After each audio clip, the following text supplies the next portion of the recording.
Oh, yes, this is it, ladies and gentlemen. Yes, Minor Wrath, the Righteous in beta. I have finally made the plunge. I decided I wanted to play it. I'm not going to play a bunch. Let's be real clear on this. For people that don't want spoilers, you should turn away right now. 30. Using well, awesome. We're going to kick that down to 50. Well, let's kick everything to 50. Let's see how that deals with us. Because it's just a little too much. Voice volume, I don't mind that being a little bit louder, and we do want to hear our characters speak. So let's get 75. Magic chant volumes. Hell yeah, I want to hear my magic chant volumes. User interface volume, I have no idea what that means. Frequent, see, character voice response constantly. Frequently, let's do that. Alright, graphics. Yeah, I'll save those changes. Display, we are in full screen borderless window. At 4K resolution. Oh, that's cool. Performance, whatever. We got no problems with that. Gamma encryption. Lock mouse inside window. I think I probably should. Yeah. Okay, let's apply that right now. Save. Camera shake. I don't like camera shake. It just makes me dizzy. Graphics quality. What do we got here? High. Keeping it on high. VSync, I'm going to turn this one off. I don't think that's going to be an issue for us. Shadow quality, though, high. Texture high. I think everything's being set to high here. Anti-aliasing, SNA, I think it's one of the better of the two. Yep, alright, cool. Apply all that in case I hadn't already. Controls. All this stuff. Party selection, nothing fancy here. Game. Now we're talking. Language, English, allows sending of game statistics. I say on that one because I think that'll help the developers figure out bugs and shit like that. Allow sending of save games.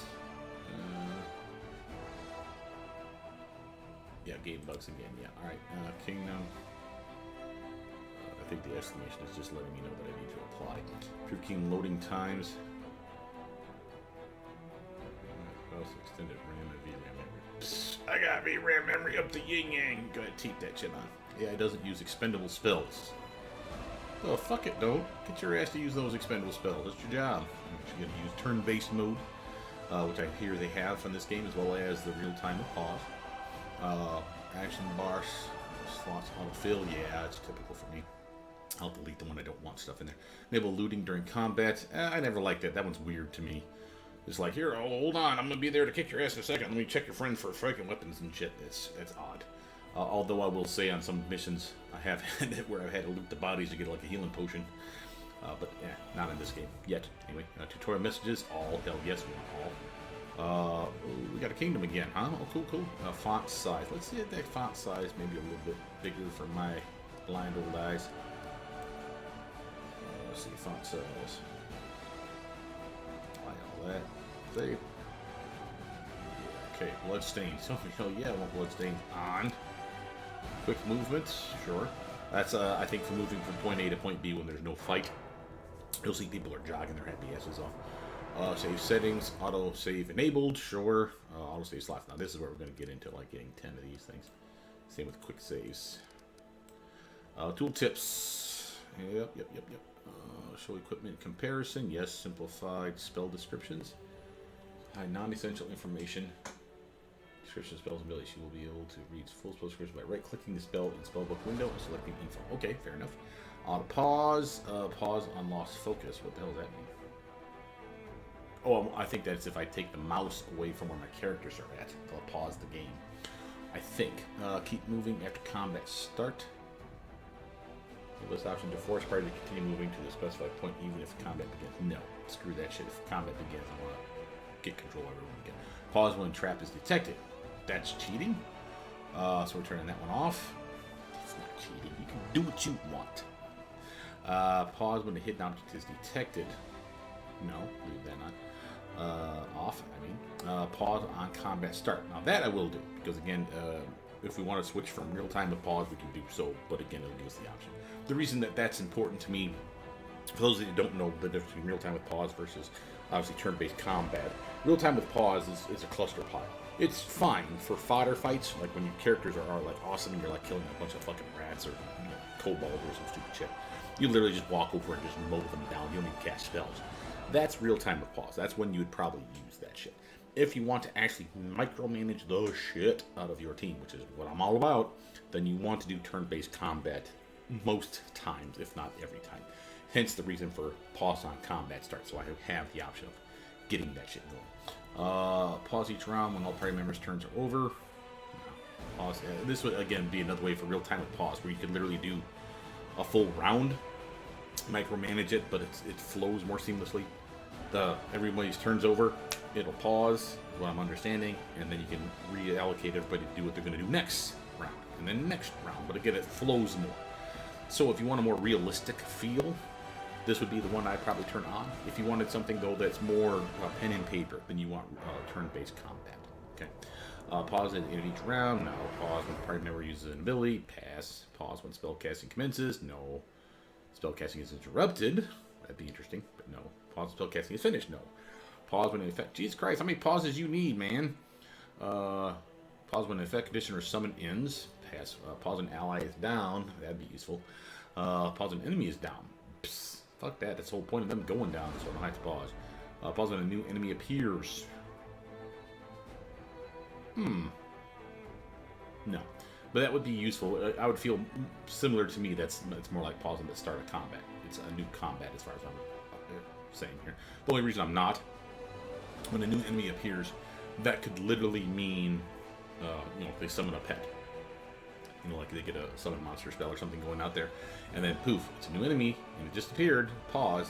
No, I don't want to do that. Pause when the party member has low HP. No. Pause when attack of opportunity is triggered. Pass. We're gonna have that shit happen to us a lot. We're gonna have to decide, guys, on what kind of character to make. All right, I think we're good on all this shit.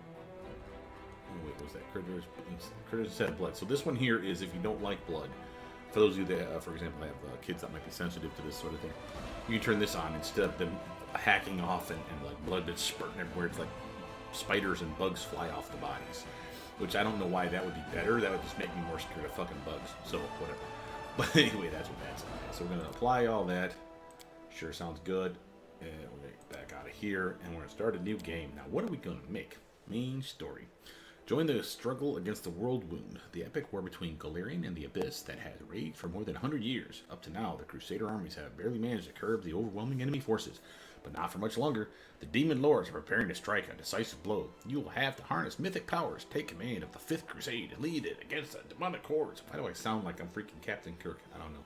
Anyway, this is our demonic lord pricks bastards, I think, coming after us. Got a nice little fucking angel dude going on here. Love his whip. Oh, Jesus Christ, look at that shit. What else we got here? We got little mini demons. Demonlings, whatever they want to call these little fucktards. Well, yeah, the pokey stick, so that's not good. Ooh, took half his face off. Good job, man. Alright, let's get into it. Alright, so, draft casual. Not sure what draft means. I mean, maybe that's just not going to be your story mode. Obviously, for those that just want to see the game, not really kill everything. That'd be okay. Normal mode is okay. This appears to be similar to what we had in the previous game. Daring, core, hard, fair. Looks like they've even added one more difficulty than what we had before. Of course, named them different things as well. The one that I always did was custom, and the reason it was custom is because, for example, if I click daring, notice how it says critical hits are weak. Hit core, normal, enlarged. Number of enemies are enlarged. Why would it be enlarged? It needs to be standard. If it was standard, that would make sense. There is no normal difficulty, and this normal difficulty is pussy shit. Pardon my French, but weak. You got companions, auto level up. Fuck that shit. Shut that off right now. Somewhat easier enemies. Boo. Literally should be normal enemies. Damage to party should not be scaled. It should be 1 times the damage. So typical damage, whatever the damage should be normal. That's why I say it would have to be custom.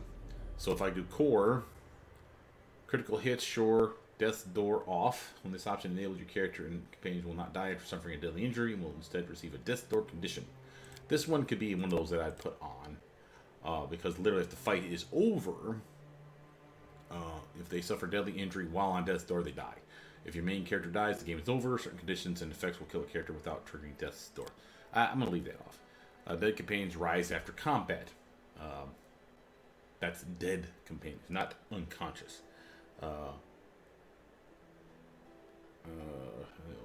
Unconscious, yeah, I still think we should leave that one off. Make it worth your while. Remove negative effects upon rest. Blindness, ability damage, and numerous other negative effects. Let's see, on, off, yeah, off. This one shouldn't be, like, if someone blinded you, someone hit you with a curse, for example, that made you blind, or did an ability damage to you, that's a permanent ability damage. Resting should not make that go away. You would have to cure it. This is what this is basically telling us. Auto level up, again, we said pass on that shit. Because, again, the game is stupid and we'll just decide dumbass fucking builds. Since this is beta, let's actually put this out here. If this is beta, the devs hopefully are watching this show. Any of you, I love your game. I love this game so far. You guys are doing a great job. Keep up the great work. Brother Mutant says so. Now, having said that, for this, if you wanted to impress the pants off of me and other gamers, this auto level ability here, for companions at least, see how it says off, companions are all possible, which means leveling up your character automatically. So for people that just don't want to think about it, they don't know what to pick or how to pick it, let the game decide. That's fine. You should have somewhere on a template for each of the builds, so that if you play this game, everyone should get the same stuff. If it's auto level, right, it should be known at level 2. She's going to be this. At level 4, he'll be that. This is what he'll pick for feats. This is what she'll get for skills, etc. So forth. If you put that somewhere, whether it's just a README file or like a what do you call it? Like this, a snapshot picture of each character's sheet, showing all their ability upgrades and stuff, like laundry listing, what they get at what levels. That would impress the hell out of me. It's simply for that reason of you don't know what you're getting. And again, no one's going to want to seriously play this game and say, oh, I'll just trust the game developers to make my character badass, because that's never true. So, you know, if you could tell us in advance, and I'm sure even without the developers, someone somewhere will do this. Power level the characters, auto level them up, and say, what did he, she pick? And write it down somewhere. So I'm not too worried about this, but it would make a big impact to me if the developers cared enough to say, this is what you're going to get. Enemy stat adjustments, normal enemies. Again, this is the one that we had earlier. Kingmaker, for those of you that don't know. Moderately tougher enemies, much tougher enemies, again, depending on whether you're doing core, hard, or unfair difficulties. Obviously, we've modified it to be normal, part of the reason that we are on custom already. But normal enemies are like it sounds, normal enemies. If the enemy is supposed to have a strength of 18, he has a strength of 18. If he's supposed to have an armor class of 16, he'll have an armor class of 16. If you go higher with these, the moderately tougher, much tougher, I don't know if it works the same as this as it did for Kingmaker, but let's explain how Kingmaker works. Kingmaker, for example, will give you like a +2 to all abilities and armor and saves. Now, what does that mean? More than it thinks. Think about how if they had a 18 strength, that's a +4 to their swing, +4 to their damage. If it's now 20, because he's +2 higher, that's even more to their swing, even more to their damage. And then the developers added another +2 to their swing, and another +2 to their saves, which again, their fortitude went up thanks to their con going up 2 points, but it only went up 1 point, because con going up 2 points, that's what that does. But they added another +2 to their fortitude save, so instead of giving them a +2, they technically gave them a +3. You see the problem? Same when you do the higher difficulties, where it's a +4. That's fucking ungodly.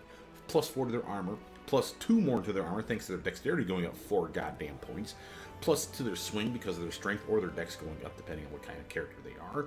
More damage, more better saves. Across the board, they're just tough bullshit moves to do to somebody. And again, I'm not saying I'm not going to do some of those playthroughs, but it's one of those where until you play the game and get a feel for what's going on and get a good idea about what your build is going to be, I would never want to have anything other than normal enemies. Okay. Damage to party, I'm fine with it being normal damage. Okay. Literally, the option determines how much damage members of your party will receive from all sources. So 1x, basically. It's a multiplier.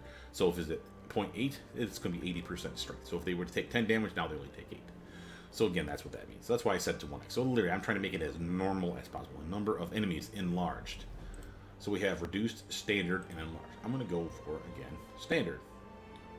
Party speed depends on the weight you're carrying. Sure. That means if you're literally overweight, that you guys should be moving slower, but there's nothing wrong with that. It makes you get your bags of holding and get your strong-ass characters, as well as your pack mules on the team. Enable character retrain. Enable allow a certain NPC in the game to train your characters. Hell to the yeah, that could be invaluable. We'll leave that on. Not that we'll use it, but if we fuck something up, accidentally click on the wrong feat, for instance, go, oh shit, I didn't want that spell or whatever. Kingdom management, normal. We have auto, effortless, easy, and hard. Obviously, different degrees of awesome here. Normal is what we'll probably do because I want to experience the kingdom management, even though I hated it in Pathfinder Kingmaker. And again, I know that's a hot topic for people. It's a different kingdom management from what I understand, but still the same general principle. It's not fighting, it's not spells, it's not adventuring. It's a kingdom. Yeah, I'm not gonna fucking poo-poo it now because I haven't seen it yet, so I don't know how theirs is. But Kingmaker sucked. I mean, it was fun for a while. But let's be clear, it was fun for a while. It was nice to meet the new people and fucking drive the story. I was cool with all that shit. But kingdom management where it could cause your kingdom to fail, that's a bad idea. That's not fun. I mean, first time I played the game, let's put it in context. First time I played the game seriously, and I failed in like chapter 3 because my kingdom started failing horribly, and it was like clear and obvious I was not going to recover. So I just started over. That's an example of a bad idea. That is, and it wasn't anything that the devs could have done. Let's be real clear on this. It wasn't that it was their fault for putting it in the game. It's a fine mechanic to it. They added later better tutorials that explain shit to you, but still not enough. And that's not the devs' fault. They just assumed that to them it made sense. It wouldn't make sense to everybody else. A lot of us need a little more hand holding. Let's just put it that way. Only active commands receive experience. Sure.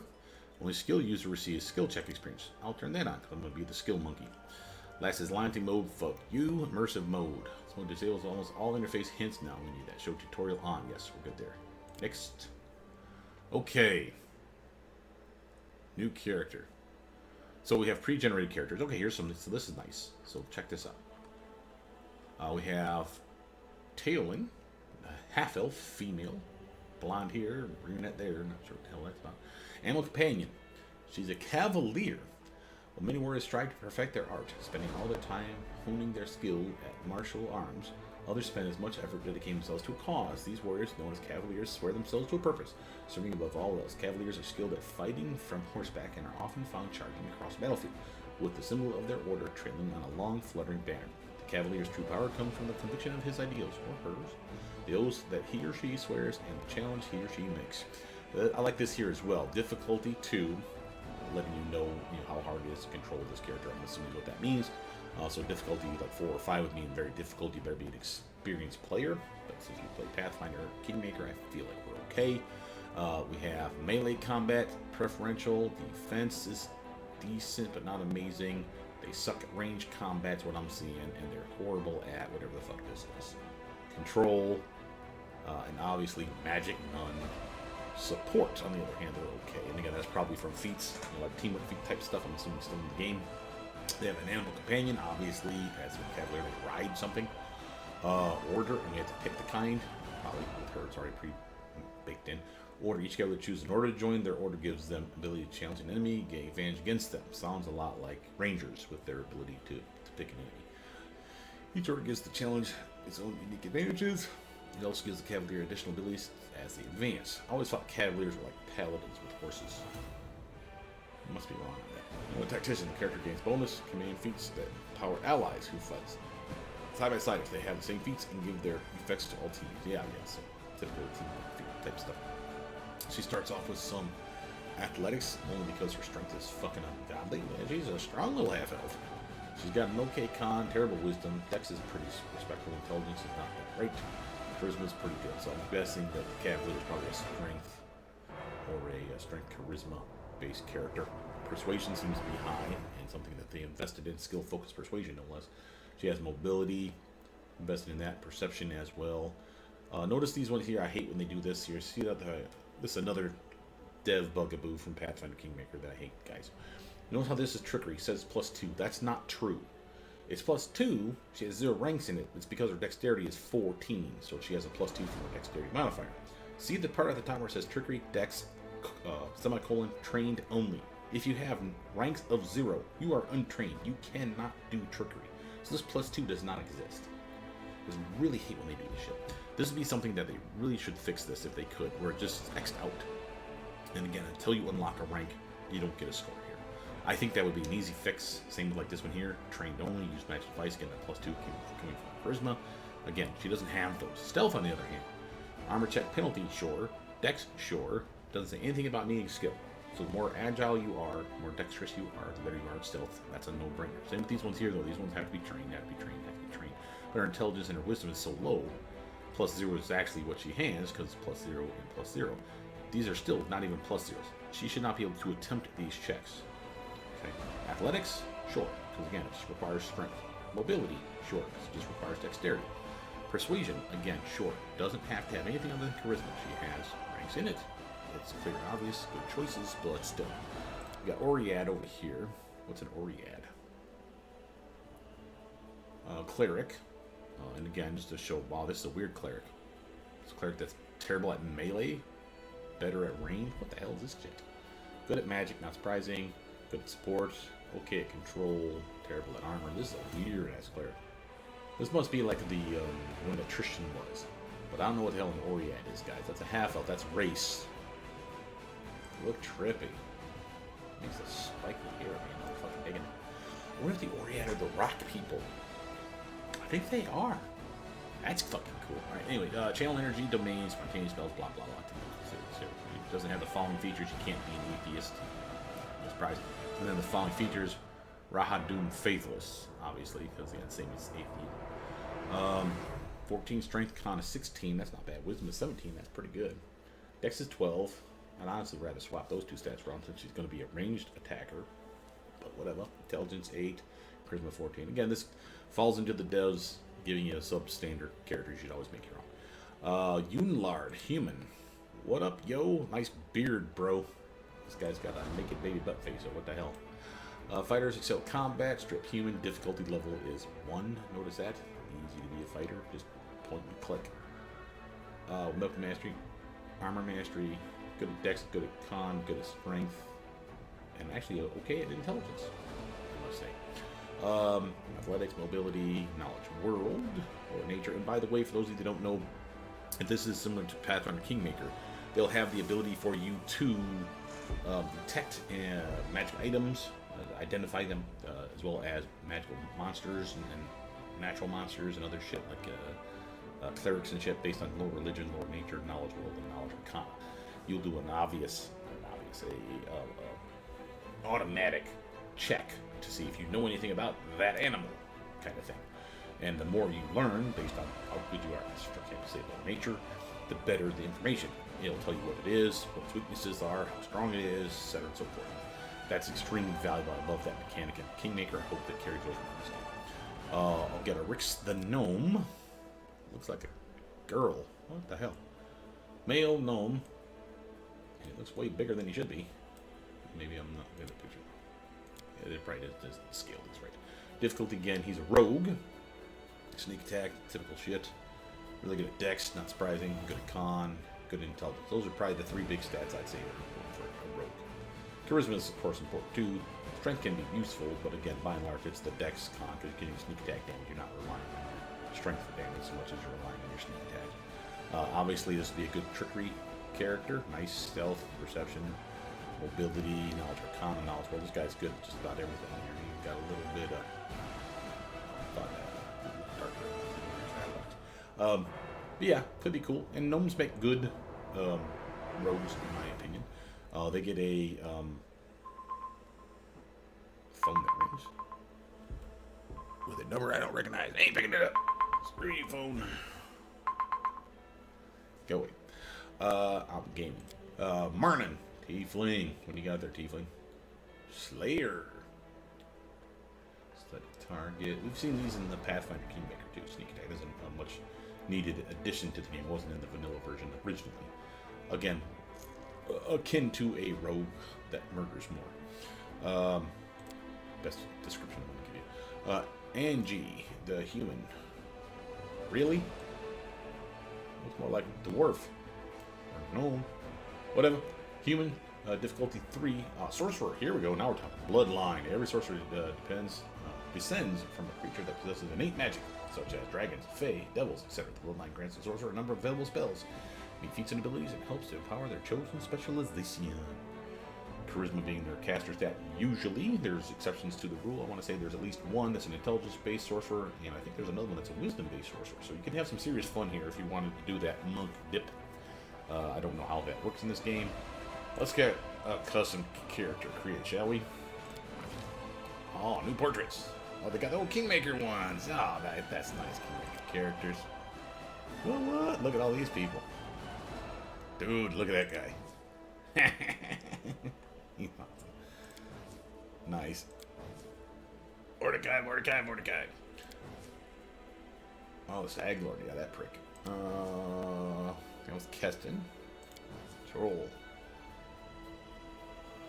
What you say, Boardbot? What you say about that? Reg. What's up, bro? Love you, buddy. The sisters. Yeah, them double portraits. Look at that shit. That's a little trippy. Octavia, my loving spoonful. What up, baby doll? Oh, got my Jubilost. I missed him. This is so nice to see these guys back in action. Alright, these are our pictures, but these are the new ones. Let's check the new ones out, shall we? So we have Tiefling, Human,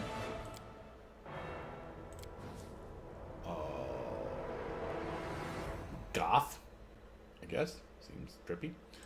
Another human caster. Ooh, this could be a good Magus build. Yeah, let's do that Magus thing. Oh my god, Fox people! What do they call these things? They got a name. Kitsuo or something like that. Sorcerer version. Wizard caster version, I should say that way. Clearly rogue. That's going to be fun. These are the rock people. Mr. Stone Skin himself. Like her hair better. The mace pretty fits as well. She could actually play a really good Magus build by the look of that picture. We have no idea what weapons to go, so we're not going to do sword saints for those of you that are hoping for that. Sorry. Obvious monk, human, monk. Oath, I think. Yeah, don't see horns. Can't be tiefling. It's got to be elf. I'm assuming that's an elf. Half elf, something like that. And we got a dwarf woman, very nice hair. And her, she looks like she could be a sword saint. That'd actually make a really good sword saint picture. Where are we going? We're going with this guy? Or are we going to go with him? We liked him from the last one. He was the one we used last time, I'll say. Wizard, obvious rapier though. I'd rather have something that looks like he's wearing armor. I don't want to have a bow though. So I think we're going back to this guy. Yeah, he looks like sword wielding son of a bitch. Yep, something like our dude. Okay. Whoa, now. Wow. 30 minutes in, guys. We still haven't shown you a bit of anything. Alright. Let's get serious about this. So we have Alchemist. Let's look at each of these classes and pay them just a little bit of attention. We're not going to dive deep in them. I'll do that in a video tomorrow. But Alchemist, generic Alchemist, typical bomb throwing son of a bitch, mutagen for awesomeness, +4 to one of your physical abilities, strength, dex, or con. Subsequent penalty to intelligence, wisdom, or charisma, depending on which one you buff from your physical stats, that increases your mental stat. But the +4 buff doesn't do a -4 penalty. It's a +4 buff and a -2 penalty to the obvious mental stat. So that's not so bad. Good intelligence-based characters, usually dex and intelligence are the way to go. Doesn't have to be. But you're throwing stuff if you're getting bombs, and if you're not throwing stuff, then you're probably doing something like a Vivisectionist where you're sneak attack damaging, because you don't get bombs with the Vivisectionist. But Chirurgeon gets bombs and healing ability, so if you need like a pocket cleric that's not really a cleric, then Chirurgeon is probably your way to go. Grenadiers, one of my favorites. This is the one that I usually liked when I was pairing up with Jubilost. He was not a Grenadier, he was a typical Alchemist. A little coffee here, guys. Grenadier, though, was an amazing one because they get an ability very early on that allow... Ooh, brute potions. You got the ability to craft in this game, finally. Bombs are dangerous. Let's be real clear. Bombs are dangerous. You can hurt your teammates. You can hurt yourself with them. Level 2, you can pick, if you're any of the other bomb thrower types, you can pick a feat or a skill or something that literally allows you to not hurt your team and yourself with your bombs, which is an obvious pick. Grenadier gets it for free. That's why I like the Grenadier, which means you don't have to pick that. You can pick something else, which is why that's cool. But it doesn't show up until level 2. Incense Synthesizer. This is a new one. What does this one say? Some alchemists focus their efforts on researching different kinds of incenses to aid them and their allies in battle against the force of evil. Sounds like a buff bot. This could be interesting. Still gets bombs. Incense Fog. First level Incense Synthesizer can use his ability to create incense fog in a 15-foot area around him to aid his allies and himself through their combat abilities. An affected ally receives +1 alchemical bonus to attack and weapon damage rolls. Fuck to the yo. Metamorph. What's you? Metamorphs eschew traditional alchemy, focusing on internal chemistry and the transfiguration of living forms. Oh, we get to be a freaking shapeshifter? Fucking pits. Skill, stealth, potions, mutagen still. Alchemical proficiency, simple weapons and bombs. Even though this guy doesn't get bombs. Proficient in light armor, but not shields. Another reason that I like the Grenadier, by the way, because they get better proficiency. You see, they get martial weapon proficiency here. So again, another reason to play the Grenadier. A Preservationist, I think that's one that was added by modders. What is this thing? An Alchemist who keeps preserved specimens and bombs and release them to aid him in his battles. Yeah, so they're spells. They don't have spells, let's be real clear. They have a spell book. They call them potions or tinctures or brews or shit like that. And the idea is that you use it like a spell. You craft it like a spell. You know, like you set your spell book up every night, take a nap, wake up, you have your spells. They're not spells, though, but they're going to behave like it. So I'm just going to call them spells. The point is, the Preservationists, their spells will include summon monsters. Probably the summon nature's ally types of spells, the ones that the Druids get. Still helpful, but damn cool. And again, still have their bombs, still have their brew potions and other shit like that. So again, Preservationist could be fun. Vivisectionist is the one that doesn't get the bombs, and he's the one of the two. And he's the one that gets the sneak attack, which is why people love the Vivisectionists, because they still get the mutagen, and they get to be like really, really cool with the spells that they use. They'll probably use them to heal themselves and to buff up, and just go to town murdering everything. So again, Vivisectionists are strong builds. Arcanist. Now this is a new one. This was one that again was added by modders and Kingmaker. We got a brown. Well, first let's just read Arcanists first. Arcanists are specialists of arcane magic. They apply a wide array of spells that make them useful in a lot of different situations. After resting, they choose a limited amount of spells that they can use that day. So like wizard Arcanists are capable of making their spells more powerful. Arcane Reservoir and Arcanist exploits. These are the things that I believe that makes them different than wizards. And again, I don't have enough time to go into each of those guys. Brown Fur Transmuter, frequently called Brown Furs. These transmutation-focused Arcanists are known for transforming themselves into animals. Fuck, we get to turn in all kinds of monsters in this game. Sweet. What few realize is that these specialized Arcanists excel at turning themselves and others into all kinds of creatures. Some cool bees. Arcanist proficiencies, simple weapons. Armor interferes with them, so they're arcane caster types. That's pricey. Consume spells. What does that shit say? First level Arcanist can expend an available Arcanist spell slot as a move action, making it unavailable for the rest of the day. Just as she use it to cast a spell. She can use this ability a number of times a day with her charisma modifier, so it must be charisma caster. Doing this adds a number of points to her Arcane Reservoir, either level spell slot. Okay, so Arcane Reservoir is going to be used for shit. What does that do? Maple of mental energy. Enhance her spells. Let's see. Each day, blah blah blah. Points from the Arcane Reservoir are used to fuel many of the Arcanist powers. In addition, the Arcanist can expend 1 point from her Arcane Reservoir as a free action whenever she casts an Arcanist spell. If she does, she can choose to increase the caster level by 1 or the DC by 1. Okay. She can spend no more than 1 point from her reservoir on a given spell in this way. Right on. So you can't do both. You can't get caster level by +1 and DC by +1. That's fine. That's kind of cool. Kind of dig that. Eldritch Font. For some Arcanists, the power bubbling up from within is nearly too much to contain. They become adept at shaping this magical energy without needing to bind it up in spells. What the hell does that mean? Alright. The Font of Power. Font gains a spell slot. Free skill mark spells she can cast. Spells of each level she can prepare reduced by 1. Sounds like a terrible idea. Sounds like almost like the Sword Saint, where literally you get less spells for something else, and I don't see what we're getting for it. Nature Mage. Some Arcanists has innate abilities closely linked to the nature. They use their intelligence to dive deeper into the secrets of the world. Nice.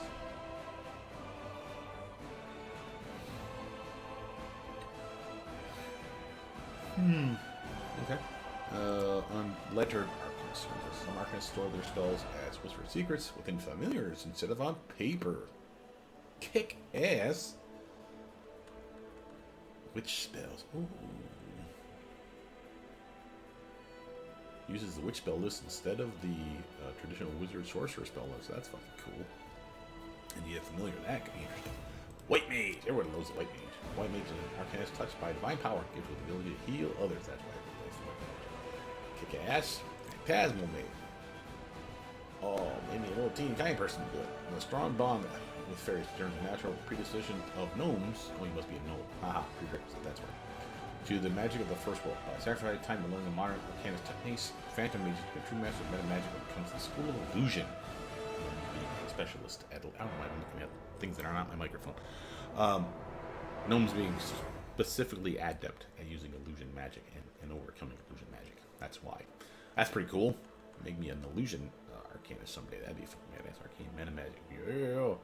Barbarians. That's what we got here. We got Armored Hulk. Beastkin, Instinctual Warrior, Invulnerable Rager, Mad Dog, Pack Rager. Let's take a quick game review.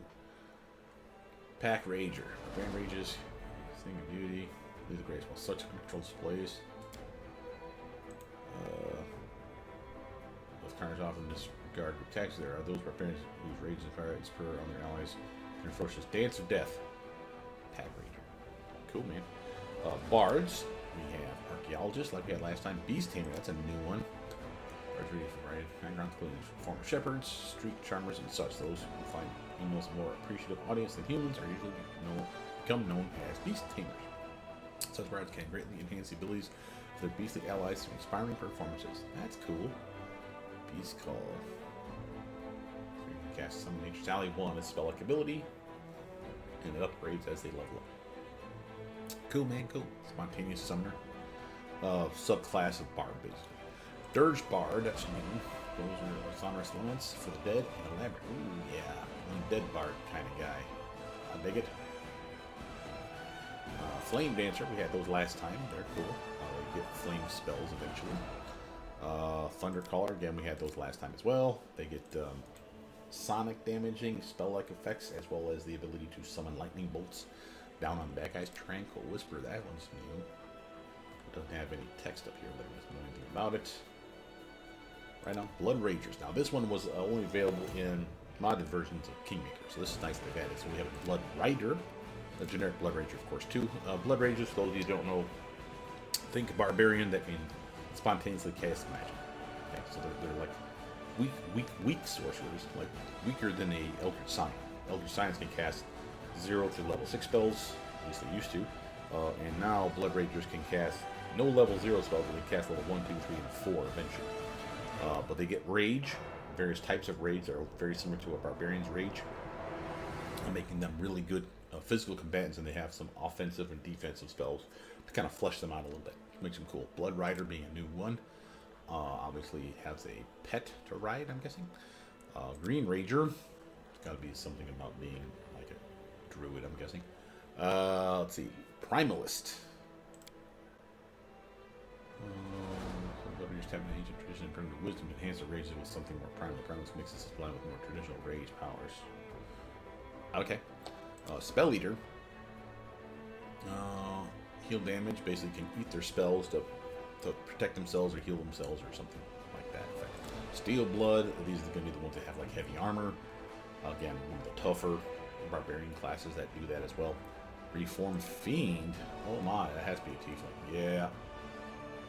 Can't be lawful good, neutral good, chaotic good, or any good for that matter. Current value is neutral, but you can switch it obviously. Yeah. Cavalier, that's another new class for us. Beast Rider, Disciple of the Pike, Gendarme, Knight of the Wall, Standard Bearer, Clerics, Angel Fire Apostle, Crusader, Devilbane Priest, Take advantage of weaknesses of demons. This could be really helpful for your party. Place of Theater, that was the one that Christian was. Herald Caller, Priest of Balance. Nice. Druids. Blight Druid, Defender of the True World, Drovier. That's a new one, not me. View their allies and adventuring companions as a herd or pack to be protected and directed with variations on that theme ranging from culture to culture. Cool. Elemental Rampager. Face Speaker, we had those last time. Didn't have Elemental Rampager or Drovier though. Fighters. Authority Defender. Armiger. Sure I'm saying that wrong. Dragonair Scion. Dragonair Scions are the martially inclined humanoid descendants of those influenced by draconic power. Unlike their sorcerer's brethren, Dragonair Scions manifest their heritage in ways more suited to strength of arms and skill with steel than arcane energies. Those who follow this path are often the children of mighty dragon-blooded sorcerers, and those who drew energy from their dragon blood, though they themselves might not exhibit spellcasting ability. Ah, boo! I was kind of hoping this was like a new kind of Elder Scion. But it's a fighter. Arcane Strike, though. And we get a Draconic Bloodline. The first level Dragonair Air Scion must select one of the chromatic or metallic dragon types. Once chosen, this cannot be changed. The number of Dragonair Scions ability to deal damage and grant resistance based on their dragon type is noted below. Dragonair Scion takes a level in another class and grants Bloodline. The Bloodlines must be of the same type, even if that means that the Bloodline of one of the classes must change. Okay, Contagion Warrior, that's new. Most fighters rely on physical fitness and rigorous training to achieve martial spirit. A few prefer to create and imbibe dangerous concoctions that transform them into fearsome creatures.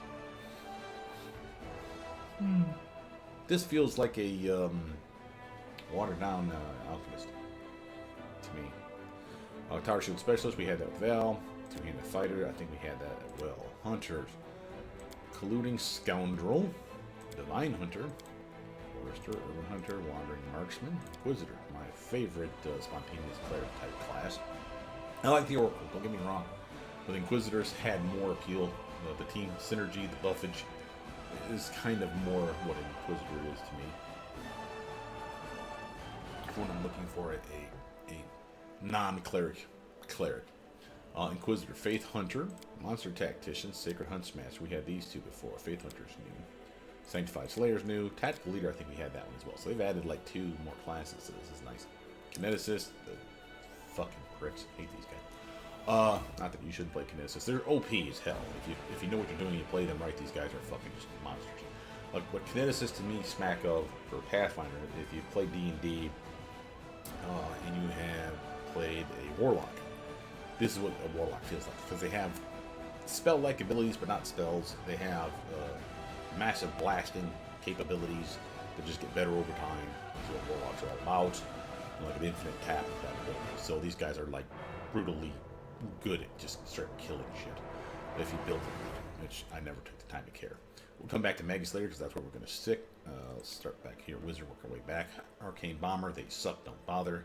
Exploiter Wizard, this exploits the Arcane Reservoir abilities of the Arcanist, as well as the Arcanist exploits, so it's very similar to a Wizard, but very similar to an Arcanist as well.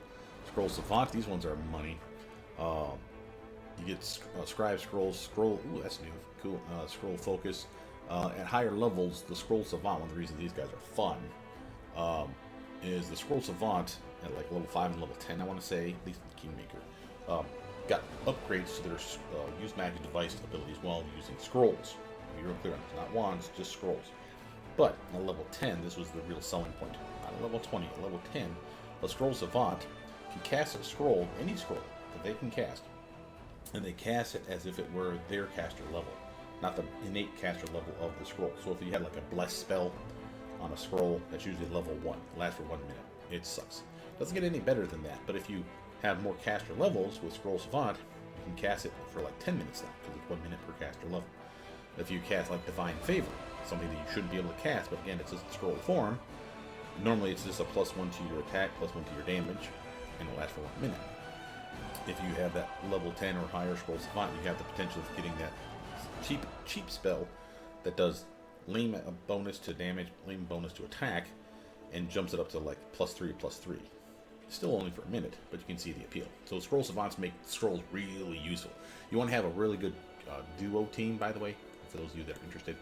Get yourself a good Alchemist. I would say Grenadier, but again, on you. Get a good Alchemist that can use potions and really kick ass with some potions, and get yourself a Scroll Savant as a side buddy, like a little sister or whatever, and have them specialize in using your scrolls. Then go from there, you get yourself a nice Magus and specialize in wands. Now you got 3 different people on your team. One that's good for wands, one that's good for potions, your Alchemist, and one that's good for scrolls, your Scroll Savant. You have all those things being used to great effect on your team. That's a nice little triumvirate fun. What else? We have Thessalonians Specialists. We had these as well. These are for D&D types. It would be more like the Red Wizards of Thay. Right? You specialize in a school, and as such, you over-specialize in it to the point where you under-specialize in like 2 schools. Yeah, so those 2 schools, either you can't cast those spells, or they're like a penalties that they take 2 spell slots kind of shit. But again, there's ways to unlock those restrictions as well. Which, that's a new one, again, came from the modders in Pathfinder Kingmaker, but still, nice that they added it to this game. Hagbound, Hex Channeler, Hagbound, these ones are probably strong as fuck. Hag Claws, yeah, there we go. Simple Weapon Fishing, which is familiar with Hagbound. Patron's Deception, Endurance, Shadow, and Strength. Yeah, buddy. Hex Channeler, Leyline Guardian, Stigmatized Witch, War Priest. Love that. Oh, but we don't get our Martial Artist, Champion of the Fae. Cult Leader, Disenchanter. Feral Champion, Proclaimer, and Shield Bearer. There was a Sacred Fist. That was the badass War Priest in the modded version of Pathfinder Kingmaker. Sorcerer Crossblood. Now this is interesting. I heard this existed too. So we now have the ability to have 2 different bloodlines, cross-blooded. But if I understand correctly, you pick a bloodline, you pick your secondary bloodline, and when it comes to picking like free spells or abilities, you have to pick or choose which of the 2 you're going to get, because you don't get both, otherwise it'd be OP. That's what I understand about it, though. Imperial Sorcerer, this is the one that's going to feel more like a Cleric, like Divine Caster. Sage Sorcerer, that's going to be the one that feels like they're intelligent. Wizard, still spontaneous casting, but they use their intelligence stat instead of the charisma stat. Seeker, that one's going to be... I always thought the Seeker was the Oracle. Whatever. Sylvan Sorcerer, this is the one that gets a pet. This is the one that usually wrecked Pathfinder Kingmaker, right? If you made yourself a nice Sylvan Sorcerer, knew what you were doing. You had that animal companion just to like tank for you while you're buffing up and casting spells for you and your pet, just mowing shit down. Nine-Tailed Heir. Now this would be the new Kitsune race. There you go. Nine-Tailed Heir. Stories often tell of Kitsune with multiple tails, but not many realize that fewer than one Kitsune in every 1,000 has this potential, and those that do usually have a magical quirk in their blood or have been blessed by the race's deific matron. As a result, most that harness the mystic powers of their newfound tails often gain sorcerer's powers, becoming Nine-Tailed Heirs. Baby, bloodline Nine-Tailed Heirs. Nine-Tailed Heirs choose Sorcerer Bloodline as usual, but she will not learn additional spells derived from her bloodline. At 7th level, and every 6 levels thereafter, Nine-Tailed Heir receives 1 bonus feat from their list specific to each bloodline. Nine-Tailed Heir must meet the prerequisite for these bonus feats. Yeah, right on. That'd be fun. Cool. Slayer. Arcane Force, or Deliver, Executioner, Spawn Slayer, Stygian Slayer, Vanguard, and the Imitator. Imitator requires you to be human. Oh, imitation, what's this about? Take fire, barbarian, rogue, or monk stance for 1 minute, a number of times a day. You can go, ooh, stances. Cool. Scalds. Oops. Scalds. These are kind of like battle clerics, I want to say. Or battle bards. More battle than bard. Battle Scion. Sometimes has a unique mixture of courtly grace alongside martial and magic prowess. She is a warrior poet, as skilled with her words as she is with blades. Battle Scions sometimes rule as queens or courts of brave knights whose scholars will championing bold quests. Corporate presence.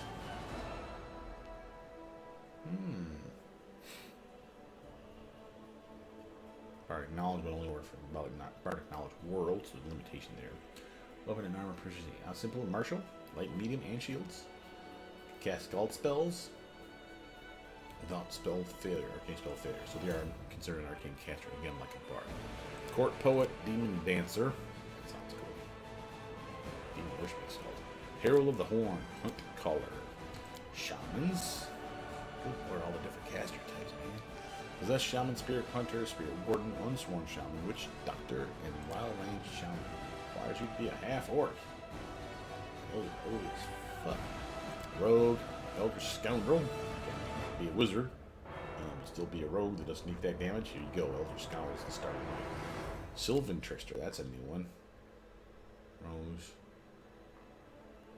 They're not spellcasters. They're minor magical abilities. Okay. Rowdy. Knife Master, Thug. We had those before. Underground Chemist. Underground Chemists are part of the rotting, fetid underbelly of the alchemical world. Underground Chemists can't hold a candle to a dedicated alchemist. They're tricky and dangerous with alchemists. This is potions. Brew potions for free. Brew potions of spells up to level 3 when during camping. I'm liking this idea. I'm looking finesse for free, rogue proficiency, some typical rogue-like stuff, but magical with all this shit. Gotta be half elf. Masters of all. Ooh, yeah. That's fucking your skill monkey right there. Rangers, Demon Slayer. I gotta want one of those in the team. Espionage Expert, Flame Warden, Freebooter, Nomad, Stormwalker. Flame Warden, I remember being fun. Stormwalkers were interesting. Paladins, Divine Guardian, Divine Hunter, Ranged Paladin. I'm talking about Trippy. Divine Scion, that's paladins who improve their battle prowess not only through faith but through knowledge. They study their enemies to flying mostly fishing. There's a lot of Scions in this game, I've noticed. Try to steal my Eldritch Scion. Love. Bastards. You're not going to trick me, devs. Hospitaller, Martyr, Warrior of the Holy Light. Oracles. Divine Herbalist. Cool. I'm guessing it's a potion thing. Yeah, I've heard potions. Enlightened Philosopher. Lone Strider. Possessed Oracle. Seeker. And a Purifier, which requires you to be an Asimar. Monk. Quarterstaff Master. Well, hell yeah. Fucking awesome. Built-in love for quarterstaffs. Scale Fist is still here, I see. That's awesome. Sensei. Those are the ones that use their wisdom to, like, wise old masters and shit. So they use their wisdom instead of their charisma. Instead of their strength or their dex for, like, fighting and shit like that. It's pretty badass. So, like, focus all in on wisdom and have a strength of, like, 10 and a dex of, like, 12 and still be a badass. So, hey, that's a name. So the horse and the hunt. Oh, yeah. Now we're talking. Armed monks. Riding on horseback. Traditional monk. Zed archers. These are the ones that can use their wisdom to shoot better. Student of stone. Yeah, these are our Oriad guys. On the path to stone, students of stone give up much amongst mobility in favor of sheer resilience. Basically, a tanky motherfucker is what I'm guessing he's going to be. Then, of course, my ever-loving Mages. Before we get into that, though, let's scroll down here and just look at some of these mythic paths, the epic paths. Lord Swordlord, Student of War. That's cool. Duelist, Mystic Phage, Hell Knight Signifier, Eldritch Knights, Dragon Disciples. We're missing something. What's this one? For a placeholder, I'm guessing, or something they haven't added yet.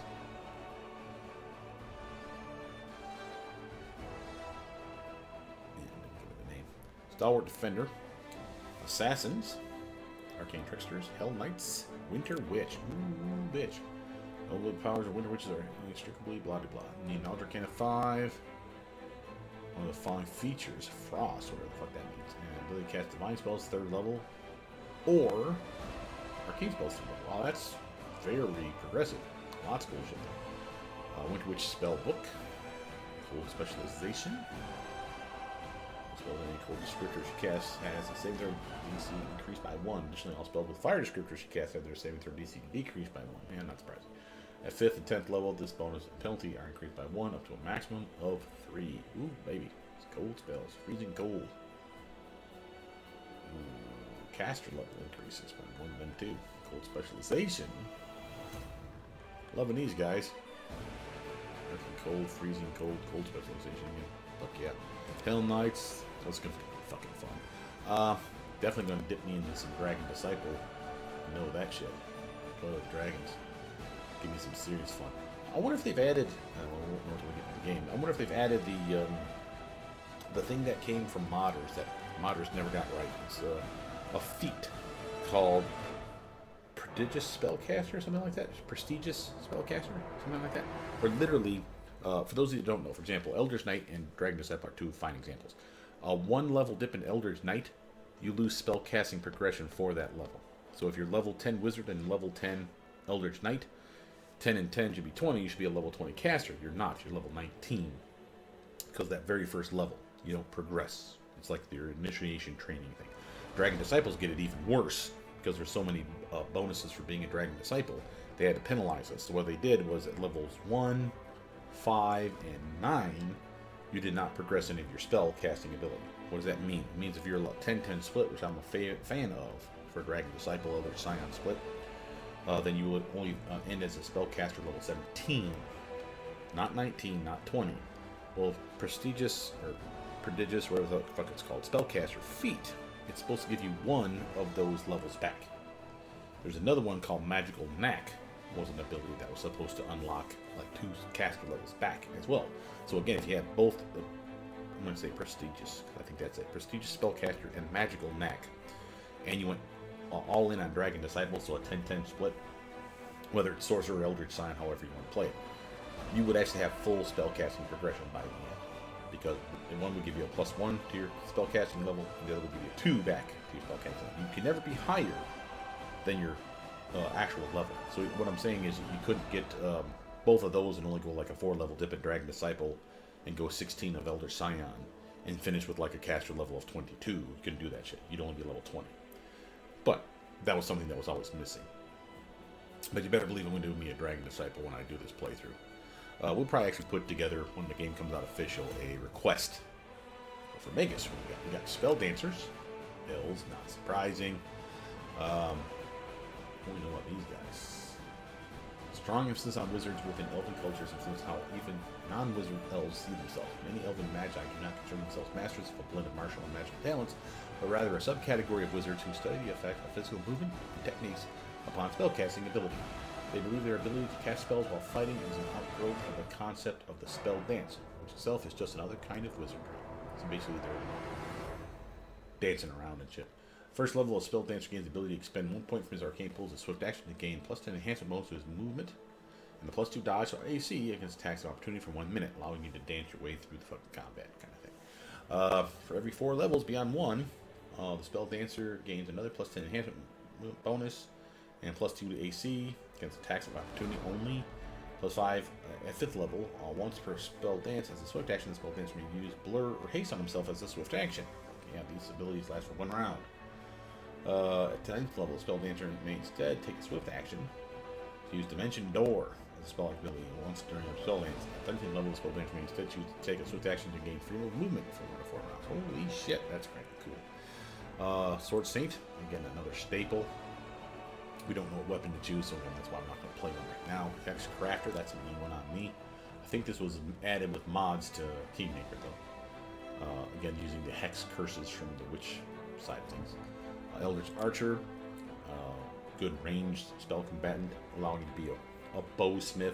Didn't have to be a bow, I think it could have been any ranged weapon, so you can be a javelin chucking bastard that launched your spells through your javelins. This was the, for me, the Eldritch Archer was the one that felt most like a, this is going to sound weird, felt most like a mutant from like Marvel and DC comics. You know, the one with spell, where their spells were mostly powers, so you're like channeling through your javelins, or you're throwing fucking shit, or you're like supercharging your bow and shooting it and shit like that. That's kind of what the Eldritch Archer felt like to me. Armored Battle Mage, that's a new one on me. Start off with medium armor, it looks like. Many battle mages focus purely on destructive evocations, with some extended tactical studies include the use of tried and true protection of steel. These armored battle mages learn to move and cast spells, and even the most restrictive armors, and have developed new methods to magically enhance their armor. This is the not the equivalent, but a nice comparison to one that was added in mods to Pathfinder Kingmaker. There was one that wasn't the Armored Battle Mage, I don't think, but there was one that had the ability to buff their, called a Skirner, something like that, where they literally had shields. So they could have a weapon and a shield. They could still cast their spells, and they had ways to buff their weapon. They had ways to buff their shield. Same general principle here, but instead of it being shield, it's going to be their armor, which is kind of cool. Arcane Rider. What we know about you, Arcane Rider. When a Magus gains a special bond with his mount, he becomes an Arcane Rider. Magus and his faithful companion not only begin to think as one, but literally become a single arcane entity. They share one arcane pool and can move through dimensions together, plunging enemies into confusion with sudden attacks from nowhere. That sounds fucking tits. An animal companion, an arcane mount, and bonus feats besides. Hell yeah! That's gonna be a fun one to play. But we're gonna hear from Eldritch Scion. You know me and I gotta go to. Alright. Wow, an hour in, we still haven't done anything. Okay, I'm gonna play human. Let's look at, oh my god, we got Dampier. Sorry, I didn't look at the classes here. Kitsune. Dampier. Undead shit. Oried. You know I'm going to play the Undead Elder Scion Damn Pair. You know that's going to fucking happen. Or he had Tiefling, Asimmer, Half Orc, Half Elf, Halfling, Gnome, Dwarf, Elf, Human. Hello, Human. How are you today? Alright, we got Mage Elder Scion class, your human. Background selection looks like our next choice. Oh my, this is new. Okay, so now this might be a little similar to our traits that we had with mods. So we got here, we got Warrior. You've seen your fair share of blood and even death. Your music is the sound of clashes healing your life is often balancing with. What are you? A warrior? No more, no less. Bounty Hunter gives us what? Bounty Hunter adds stealth to the list of class skills. She also becomes proficient with light armor, clothes, and light mace. Ah, this is what I'm talking about. This is the shit. Okay, what kind of Eldritch Scion are we? Are we a noble? Oh my, look at all the shit that's up here. We got Craftsman, Farmhand. Bit of size and gets plus one bonus fortune saves. Pass Lumberjack. That great axe. Athletics. Fortune save. Pass Miner. Little pick, right? Heavy picks and light picks. Yep. Smithy. Light hammers and war hammers. Oh, see, that'd be alright. Again, we already had skill in this as under Scion, so it doesn't matter. I think. None of these seem to be right. But I like the bonus to athletics. Fortune save. Noble. And then we got Courtiers. Persuasion, tricky, the list of class skills. Now we're talking. Proficient with rapiers and bucklers. Emissary. Knowledge. Rapiers and bucklers. Leader. Persuasion. Rapiers, longswords, greatswords, and bucklers. Oh my. I got a feeling leader's going to be popular for a lot of people. None, which would just be, why the fuck would you pick? I don't want to be cool. Fuck that. No, I want to be a loser. None. Oblate, an acolyte. Acolyte is persuasion, religion. Use wisdom instead of charisma. Attempting to do persuasion check. Now that's tits right there. You want to have yourself a Cornigan Smash build for a fucking cleric? Wisdom. Ooh, baby. Healer. Nature. Religion. She has intelligence instead of wisdom. Attempting more nature or religion checks. This would be really nice for a fucking Alchemist. Being that they already have the lower nature, lower religion kind of shit going for them, but they're really an intelligence-based class instead of a wisdom-based class. Martial Disciple. Ability, low religion. Unarmed strike as a improved armor strike as a background feat. Fuck yeah, about damn time. No more dipping into goddamn monks to get this one fucking thing. Be surprised how many times I want to just punch someone in the face in this game. And you're like, oh, attack of opportunity because you don't have this one skill. Fuck you, game. Oh my goddamn punchy punchies. How the hell can you swing a fucking sword but you never learn how to throw a fucking punch? Really? Regional. Oh my, look at all this shit. Alright, we got Eldori Swordsman. Person with dueling swords and bucklers. Oh, no, that's fucking what I'm talking about right there. Be a good way for you to start off as a Magus. An Elder Scion doesn't get skills in the dueling swords because those are exotic weapons, if I'm not mistaken. And we don't have bucklers either, but I don't care. Persuasion being useful. An Alchemist, Alchemist. Arcana. Plus one bonus of damage with Alchemist bombs and Alchemist items. Alchemist, Endurance, Diplomat. Persuasion. Plus two diplomacy checks. Nice. Chiliaxian Diabolist. Arcana. Plus 4 dodge bonus against devil. That can be really good in this game. And I think we're fighting demons and devils in this one. Gideon Necromancer. Oh, Lord Religion. Summon undead creatures. Here are summon undead. Do we get undead summoning ability for free? Oh my god. And companions. No. Gideon Necromancers apostrophe. Summon undead creature. If we summon them. They get in our companions that are undead, get a plus 3 bonus at max HP. Okay, I read that. Mendevian Orphan. Religion. Bonus centers against demons. Okay. Wangangian Hunter. Or nature and stealth. There's with darts, slings. Better have these in the fucking game this time, guys. We didn't have slings, we had sling stacks. Throwing axes and javelins. In addition, hunters get more damage with all throwing weapons. Cool. Now, I think there was a build that I did in the past for a ranged Blood Rager, where you literally, with an urban Blood Rager, had the ability to give yourself like a shit ton of dexterity, but you had a abyssal I want to say background or heritage or bloodline, whatever, that gave you extra strength. Between the two of those, you gave yourself like a +8 to dexterity and a +6 to strength while you were raging, just freaking the fuck out, and you were really good at like throwing axes. This would be the way to pair up that. Wangangi and Hunter. Next, you Scholar, Draconic skill, boring. Saurian Historian, Knowledge World, boring. I'm not going to say it. Wanderer, Perception and Lore. Oh, that's useful. Plus, you saving throws against fatigue and exhaustion. Cool. I can appreciate that. Overland map sucks. River Kingdom's Daredevil. Oh, has mobility. Efficient in short swords and daggers. Which is kind of weird. I think daggers don't have efficiency. At least that's simple weapons. Short swords are not. I think those are considered martial weapons. In addition, River Kingdom Daredevil gets put to an armor against attacks of opportunity. Cool. Shackles Corsair. Ability Athletics. Proficient with the Scimitar. Yeah, baby. +2 bonus on CMD. These are triple attempts. Nice. Ustalov Peasant. Athletics. Proficient in size. +1 AC and damage while under fear effects. That's weird. The more scared they are, the better they are at hurting things and protecting from things, I guess. Must be their lifestyle. Origin Explorer. Trickery Knowledge World. +1 bonus reflex saving throws. That'd be really nice. Warrior of the Lenorm Kings. Warrior of the Lenorm Kings add mobility to their list of their class skills and comes proficient with hand actions, battle axes, and great axes. In addition, Warrior of the Lenorm Kings gain 5 cold resistance. He's like a barbarian kind of thing. Rahudam Faceless. Prerequisite, we need to be an atheist. Rahudam Faceless has perception. +2 saving throws against divine spells. Can't take class skill divine spellcasting require deity selection. We didn't pick a deity, but I think it's probably giving one to us by default. Scholar. Oh, okay, we got Scholar Arcane. Oh my good lord. What is this crap?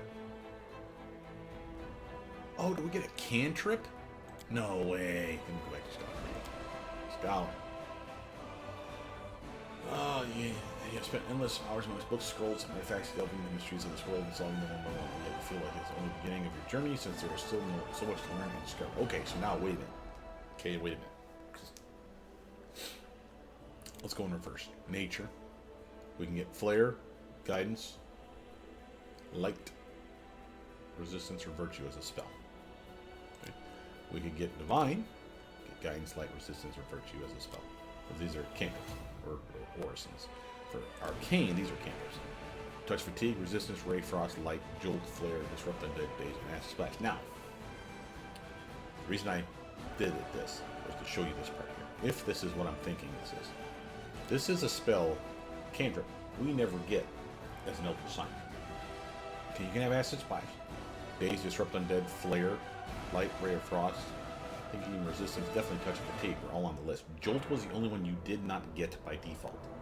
This weird little thing that they just decided that make us, you're just not smart enough to learn that one spell. All wizards have it, all sorcerers have it. You did not. This was the one thing that was missing from you. Now, while this may not be something that like, woohoo, look at all the cool shit we're getting, I don't care. For the Magus, that's the Eldritch Archer. Remember, the Eldritch Archer can tie their ray spells to their damage with their bow, their ranged weapon, whatever it is, usually a bow. Now, that means Acid Splash, they could shoot Acid Splash through their arrows. They could shoot, I think Flare had a hit. In these days. These might be auto hit spells. Disrupt Undead, though, was a touch attack. So was Ray of Frost. Touch of Fatigue was a melee touch attack, which is the only one we get for an Eldritch Scion to use infinitely. Jolt, on the other hand, again, is a ranged touch attack. So again, this was the one that was missing from the Bowman's, the Eldritch Archer's ability to shoot an electric bolt through things. So that's kind of fucking cool. I might have to come back and grab Jolt. Street Urchin, what do you got for Street Urchin? We got Acrobat, Mugger, cool. Pickpocket,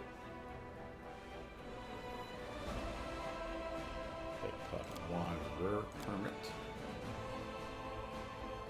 Hunter, Nomad, bonus animal Okay, you have a warrior. Got a bounty hunter. Gladiator. Guards. Mercenaries. Good shit in there. I think I'm going to go for Pickpocket Street Urchin. The reason for this is I'm going to play a dex-based build, probably. The Arcane Bloodline is probably the Arcane Bloodline I'm going to pick. I'm going to check them out and choose something else, though. But we'll do the Dragon Disciple one some other time. That's going to be a strength-based build. I'll have some other option, I'm sure, for that. But I'll take Pickpocket. Cool. And it looks like he's wielding a sword, but I'm probably going to get him a rapier. So, they're telling us to put it in strength. No, we're going to put it in dexterity or charisma. Charisma, because that's my main casting stat. For those of you who don't know, for your point buy later, let's backpedal it to 12. You have 25 point buy. This is the same as Pathfinder Kingmaker. This is the ridiculous, like you are uber.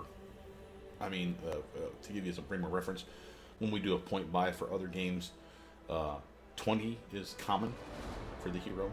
15 for the mercenaries is common as well. And any range therein.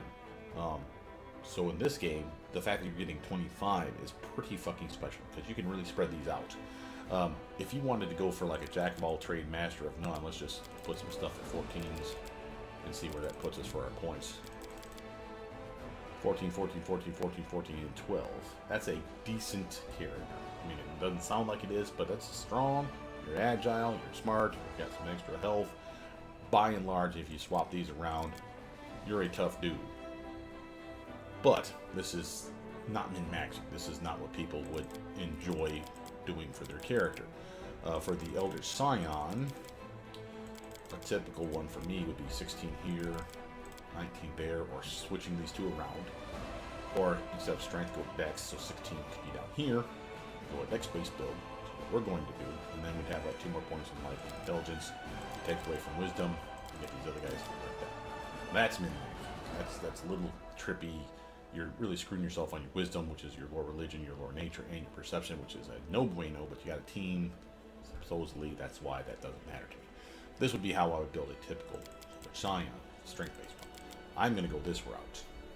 And I suppose I could even go a little weirder and go like that, where I'm not strong, but I'm not completely terrible at wisdom. I don't know that I care. I think I'd rather have the bonus to my strength, because carrying things isn't in this game. There's no other way to spend those 2 points usefully. So I'll put that as a massive screw. So this is the equivalent of your tanking a stat. For a fighter, another example would be that people would be like, I don't need charisma. I'm a fucking fighter. I got scars all over my face and shit, so who gives a shit? My charisma is like a 7.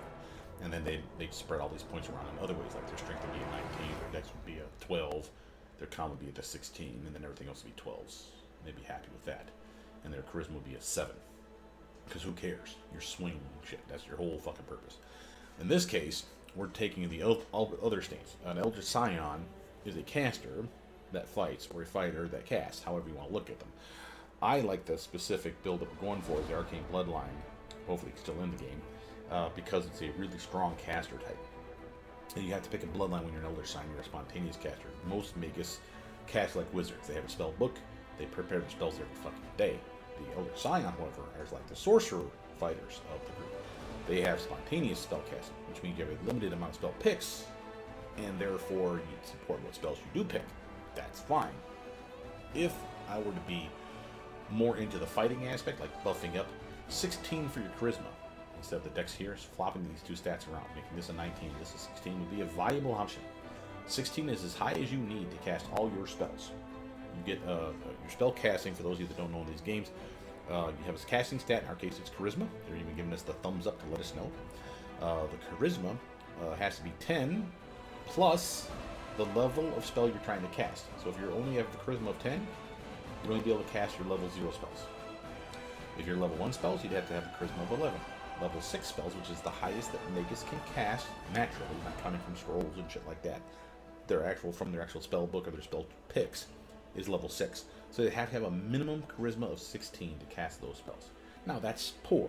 Your charisma also dictates other things besides your personality, your persuasion, and other shit like that. You use magic device, your force of will, Your charisma is your bearing, if you will. And as such, that has other impacts as well, like bards, paladins, sorcerers.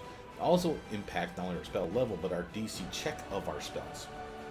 So that's important for us as well. So if we want to have a high DC check, which I hear the devils and demons in this game, spoiler alert, have high spell resistance, which is not surprising for devils and demons. So that shouldn't be much of a spoiler to you. It's going to be hard to hit those fuckers. This is why I build this way. I want to have the DC checks land more often than not. That's the whole point. Skill time, 4 points. And one thing I do love about this game is they give you extra skills. Like crazy.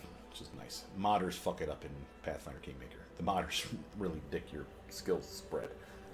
For the skills, let's make sure nothing's changed. We have athletics, mobility, trickery, stealth, knowledge, lore, perception, ability, all the same ones. Okay, good. They didn't add anything.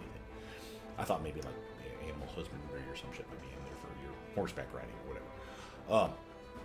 Athletics is the one that kills off of strength. Mobility, trickery, and stealth key off of dexterity.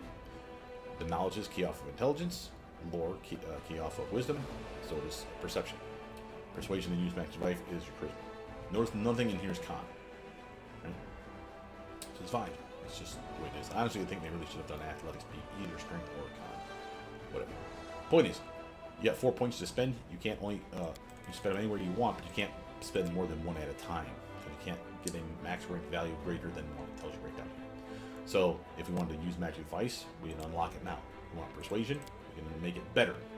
Notice the green is supposed to be the check mark, I think, showing that it's a class skill. If we put a point in it, instead of going from +1 to +2, you'll see it goes up to probably +5. See that?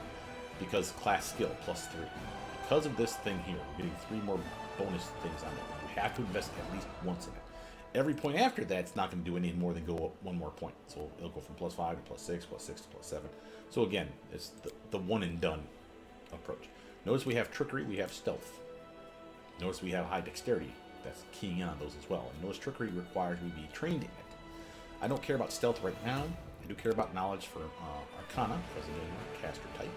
I do care about perception because, again, I'm bad at seeing things. I want to make sure that goes up, and I want to be able to use magic devices, wands, scrolls that are not part of my repertoire. So now how this works, unless they've changed this. If you have a use magic device skill check, let's say I give you a wand of Cure Light Wounds. If you can't cure light wounds, if you've never had the ability to cure light wounds, if you have no class skill that will ever allow you to cure light wounds, you have to do what's called the use magic device check, the UMD check, okay? So it's nothing more than a skill check, and that skill check is 20 plus the level of spell you're trying to cast. What does that mean? So let's say it's a cure light wound spell. That's a level 1 spell. So if I'm trying to use that wand or that scroll for cure light wounds, and I have no skill in it, I have used magic device though. So I would need to roll on a 1d20, a 21. Obviously that's impossible. So if you invest in skills, like this here, see that +8, so my 20, 1d20 die roll +8. Again, I'd still have to equal or exceed that number, that 20 plus the level of the spell. So if it's level 1 spell, it's a 21 I need. So if I have a +8, which I do, then you can subtract that from the 21, and that's what I would need to roll. Okay, so in this case, a 13 or higher would be enough to succeed. That's not great. The ideal for me on these ones is to have a used magic device that equals, by the end of the build, about 15 to 20. The reason for that is 20 would be ideal, because that means that all I would have to roll would be the level of the spell. So if it's a level 1 spell, I'd need to roll a 1. If I need a level of the spell is level 9, highest one, I think, in the game that you can cast, I just need to roll a 9, 10, 11, 12, all the way up to 20. And I'd pass the check. You see that? That's why I use magic device is important. Don't go crazy. Don't go ham on that use magic device check is my advice to you. Getting it up high is nice. I mean, 20 is a big investment, but you can see I'm already at +8. I'm at level goddamn 1. So again, I'm doing well, is my point. It's not going to be so good that it's flawless, like I'm never going to have problems with it. Just saying. From here, the next thing would be, do I want to use magic device? Do I want to have athletics? Because again, skill checks are important. I'm going to make money off of that shit, extra XP off that. I think we want to go athletics. I do want that perception up though. And I am going to put 1 in mobility, just again in case I can do those checks myself. I do want to keep that perception. And this will be a terrible start. I don't care. Feat time. We're human, so you see we get 2. And looks like we have the ability to zoom in or something. Oh, there we go. Click on the icon, it zooms out and shows you the whole damn thing. So here's our level 20. Looks like we have 1 level 20. Oh my. Oh my. I hear that we actually have 20 plus 10. How that works, I don't know. Notice it shows us our BAB progression. Shows us our free abilities and shit. Then we're getting up here. Base attack bonus, all that jazz. Level of our spells. Here's level 1 spells. Here's where we finally unlock level 2, level 3, level 4, level 5, and then finally level 6 spells. Very nice. I love this new interface that they have here. True Magus is the reason we go away as a pure Magus, because it's a +2 to your DC checks of all your spells, or a +2 to your attack bonus for all your attacks, or a +2 to overcome spell resistance, which again, these perks have a thing for. Their spell resistance is high. So it's not just that their DC checks, that their saves are good, which is why my DC checks are important to me. Their spell resistance is high, which means you need spells that have no spell resistance as well that do damage. And or have the effect that you're looking for. It can be nothing more than just buff spells. That's nothing wrong with that. Notice we have Magus Arcana, possible selection, guided power, magic, extended magic, maximize magic, quick, magic reach. Nice. Surprising that's all they're giving us now. Here's our bonus Magus feats. Oh, it just says possible. It doesn't show all. Cool. That's probably why. Eldritch Pool is the ability to buff a weapon. Here's spell combat, spell strike ability, which makes us a Magus. Notice that we get the greater spell access. This is another one that we love. This is the 6 free spells. And yes, it's at level 19, but again, there's like level 30, I think, in this game. So level 19 should be easy enough to attain. This is 6 spells that now open up your spell book to the wizard spell book. Because we don't have access to all the wizard spells, just a good smattering of them. Lots of the enchantments and illusion spells are missing from our book, put it that way. I think all the enchantments are for that matter. So then that's a really nice one. Notice though that based on our bloodline, we're going to have more fun. So let's actually put that away. Bonus feat. What kind of fighter are we going to be? Magus we're going to be. We definitely want to have.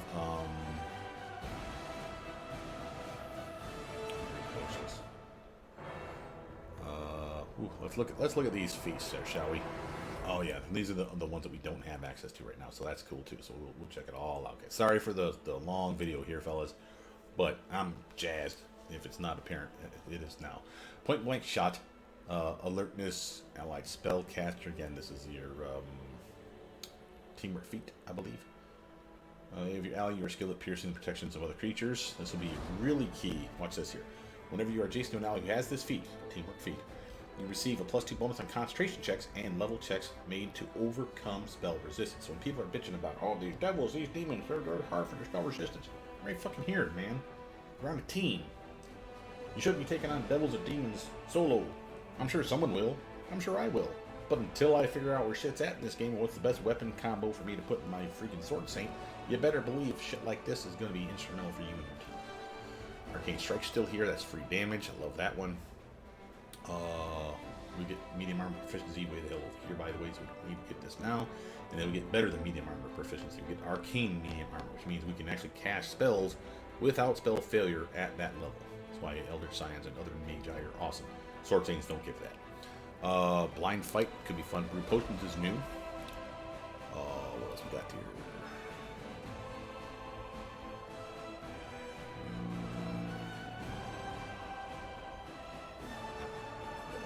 Destructive Dispel. Ooh, that's new. When you successfully make a targeted Dispel check against an opponent, that opponent will succeed a fortitude save. DC equal to the DC of the spell used to dispel. There's a lot of spells in there. Or be stunned until the start of your next turn. If the save succeeds, the opponent is instead sickened until the start of your next turn. Now that's nice. So this gives you the ability now to want to use Dispel Magic and Greater Dispel Magic. Why? Because if you have Destructive Dispel, you throw that shit on his ass, strip that spell off him. He's either stunned or sickened. Both of those are penalties that we can capitalize on. Dispel Synergy is this now. Successfully dispel an ongoing magical effect on an opponent.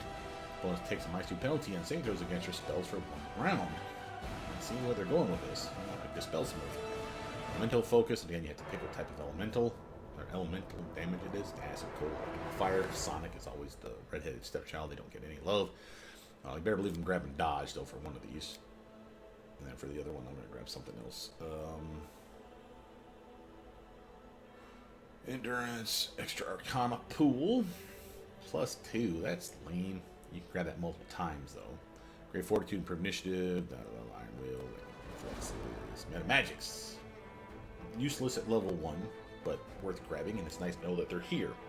They do not still have intensified Metamagic. Are you shitting me, son? Maybe there's a prerequisite for it. Let's look down here. Nope. What the actual hell, devs? Oh my god, son. Everyone loves the intensified Metamagic. That's the fucking bread and butter that makes. Fucking hell. Modders are going to have to save my day. Please, modders, fix this problem. But the spells here, again, these are the same Metamagics that we had in the previous game. Empowered for 50% more of whatever. Has to be a die roll. Extend, double the duration. Has to have a duration. Heighten. Makes the DCs better. This is actually more useful than you think. Maximize. Really good one. Again, full whatever the die roll is. It maximized just like a sound. Expensive to use though. Quicken.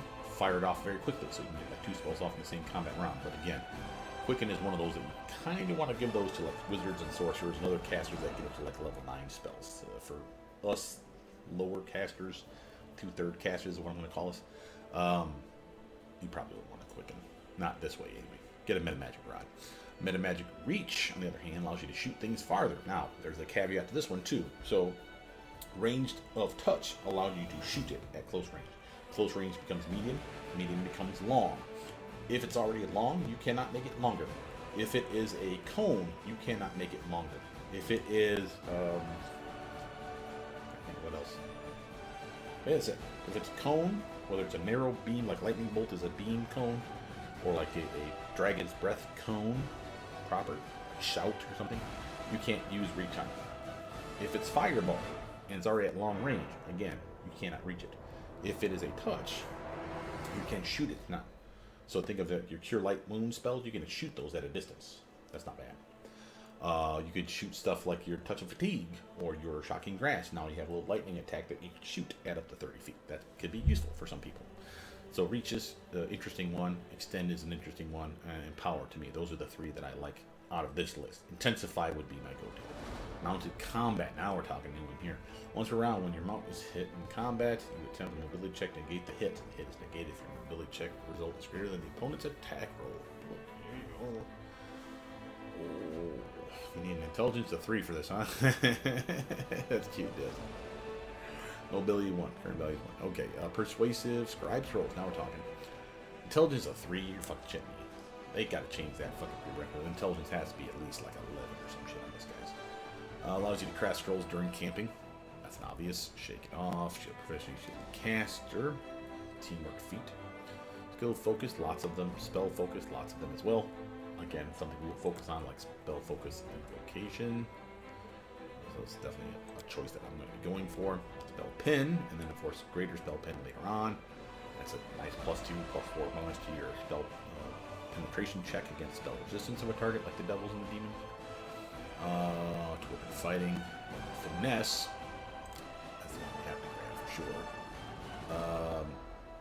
Because we need to use that dexterity to full effect. So we do weapon finesse and dodge in level 1 probably. There's other stuff. Cleaving finish. Ooh, looks like they're only requiring us to have cleave. Oh baby, so no more cleave, great cleave, improved cleaving finish, and all that fucking, or maybe improved cleaving finish is down here. Ah, damn it. And great cleave is here too. Son of a bitch. Okay, we still need all. Bashing finish, critical mastery, dragon ferocity. That's for your monk. Your improved unarmed striking. That could be some fun shit. And I'm probably gonna make me a Bloodrider with dragon ferocity. I believe that shit's coming. Great elemental focus, great spell focus, great we can grab those. I'm probably gonna go fire evoker build for this one, guys. What else we got here? Performance, precise shot. The same one, same. Shield master, that's a new one, I think. Door doing master, arcane armor mastery. Augment summoning, superior summoning is gonna be back in the thing here. Blinding critical, blood drinker. Oh, here's a Dampier one. 3 times per day you can drink blood from an unconscious, helpless, sleeping, or paralyzed living creature. You can also drink blood from corpses of living creatures. Whenever you drink blood from such a creature, you gain 5 temporary HP plus 5 for every 3 hit dice you have, and a +1 bonus to 40 saving throws. The effect lasts 1 hour. That's fucking hilarious. Blood Feaster requires you to be a blood drinker, not surprising. You get a +2 bonus on damage rolls and a +1 bonus on athletics checks. This bonus lasts for a number of rounds equal to half your hit dice. That's good enough. Cautious Fighter. Going against Smash build. We're scared of demons. I can be all immune to that shit. Disruptive. What's this? The DC to cast spells defense is increased by +4 for all enemies that are within 10 feet of you.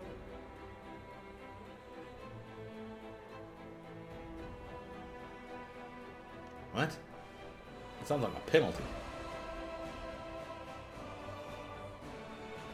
I don't understand that. I'll have to look into that. Double Slice Dragon Roar. That's another dragon style. Fighting style thing for monkey type shit. Breath of Carnage is still here. Echoes of Stone. That's a new one. Racial bonus on perception checks. Looks like you need to be the Oriad, not surprising. +2 bonus on initiative rolls underground. You feel the earth and shit. Nice. Elemental Fist. When you use Elemental Strike, pick one of the following energy type attacks. Roll electric fire. Also hit the attack deals damage normally +1d6 of damage of the chosen type. Ooh. And you must declare that you are using this feat before you make your attack. You may attempt to assist attack once per day, +1 additional use for every 4 monk levels you obtain, and no more than once per round. Cool. So it gives the monks the ability to do like killing troll damage with some acid damage and shit. Nice. Extra Bane Weapon, extra Blood Rage. 6 additional rounds. Nice. Now that's gotta be for Blood Rage only, not Rage. Extra Bombs. Always a +4 extra bombs a day. Look at all the different channelers. We got Clerics, Imperial Sorcerers, Hex Channelers, Hospitalers, Oracles, and Shamans. Go up to the, extra Lay on Hands. Rage Powers. Great Cleave, Great Blind Fight, Great Penetrating Strikes. All Great Spell Pen. All kinds of greater shit. Great Blind Fight. What else we got here for me, fellas? Indomitable Mount. Once per round, when your mount fails a saving throw, you can make a mobility check. Your mount makes it save if your mobility check results greater than the DC of the opponent's attack. Cool. Life Dominant Soul. For the game period, you're healed by both the channel positive energy used to heal living creatures and channel negative energy used to heal undead. But both only heal half the normal amount. You still take damage from positive energy used to harm undead, such as that from channel energy and lay on hands. Huh. I'm assuming what that means is on the team. If we channel positive energy to heal the team and we have a Dampier there, the Dampier won't be damaged anymore. He'll just be healed. But if the bad guys are targeting our Dampier with channel positive energy and damage the motherfucker, he'll still take damage. I think that's what that's telling us. Magical Tail, Kitsune. Tell me there's 9 of these. 1, 2, 3, 4, 5, 6, 7, 8. Ah, boo. Magical Tail. You spell like ability. Types today from the fun list in order. Vanish, Sleep, Blur, Invisibility, Sleep, Deep Slumber, Displacement, Confusion, and Dominate Person. The first time you select this feat, you gain the Disguise Self. The second time you select this feat, you gain Charm Person. What the hell are you talking about? Those are the spells that are listed above. You cast level spells using hit dice. The DCs of these abilities are charisma based. You may select this feat 8 times. Each time you take it, you gain additional abilities described above. Okay.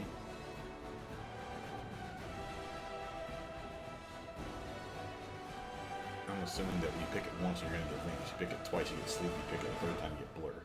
That's just bad. Why would you ever want to fucking pick 8 of those things? Well, maybe they get those multiple, if your Kitsune can be at like free feeds or some shit. Martial Proficiency, Missile Shield, Mounted Shield. Mounts armor class gets shield bonus. Members of Earth, you become aware of all creatures within 15 feet that are in contact with the ground. Fucking awesome. Natural Charmer. Once per day, you can take 20 on your next Persuasion skill check. Now I can see the benefit of that. Natural spell, sure, that's a druid shit. What else we got in here, fellas? Power attack, you don't get. No, I can't do power attack. Prime strike. There it is. Prime strike. Yeah, we'll be doing that soon. Power attack, precise strike, mobility, style, ray shield. Using a light, heavier tower shield uses feet once per round when you normally would be hit by a ranged touch attack. You deflect it so that you take no damage from it. Oh, bitch. That's what I'm talking about. Missile shield. High dexterity. I'm getting me a fucking range shield. Dude in the fucking front ranks. Shield focus, shatter defenses. No, we're going for that build. We're not. Shield wall, sickening critical. Spell specialization. Spirit charge. Soul. Stony step. Spirit summoning, love that one. What else we got for trample? It's got to be mounted combat. Yeah. Volpine pounce. Kitsune form, you can pounce. Nice. For those of you who don't know what pounce usually means, is that instead of charging, you charge and get your full attack at the end of the charge. Wings, being Aesmer, level 10. Oh, yeah, that's a nice one. Combo sneak attacker, can't get it. We don't have any sneak attack ability. Boon companions. Cluster shots, so dragon style, things and praise. Snapshot. Proof snapshot. So it's nice they added those in the game. I didn't have those originally, I think. Alright. We got the Welcome Finesse. Next feat, we wanted that dodge, right? Let's make our armor up quick.